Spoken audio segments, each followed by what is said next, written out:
No nii, tervist. Vaatame, kuidas siis vorm ka täna on.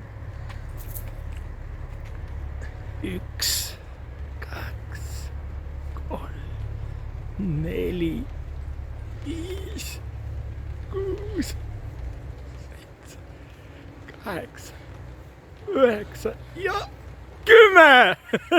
Aitab ka täna. Päris hea, Oliver. Et oled noor, energiline ja liitud valimisliiduga kogukondade Viimsi. Miks tegid selle otsuse? Jah, ega selline mõte on juba pikalt peas olnud, et valimised tulevad ja peaks nagu midagi ka tegema ja oma panusegi andma. Ja sai tegelikult pikalt mõeldud ja arutletud ja kogukonda Viimsi tundus selles suhtes kõige õigem valik. Tegemist on valimisliiduga, mis on minule aina enam ja enam muutunud südamelähedaseks, kuna kahjuks erakondade tagatood mulle enam ei sobi. Olen neid mänge näinud pikalt. Ei meeldi see, et kuskilt Tallinnast bürookontoritest tulevad käsud, kes peab kellega diile tegema, kes kus ametikohale panema.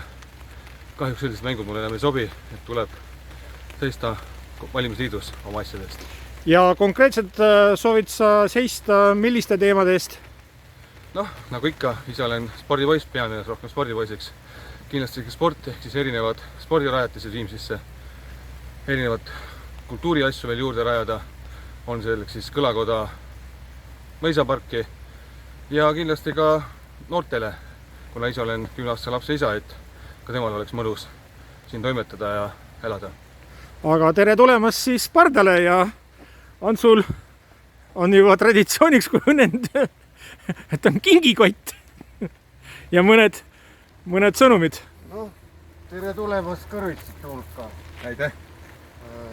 Oliver, näe, üks 4 lehega õis ka sulle. Panen selle kohe maa.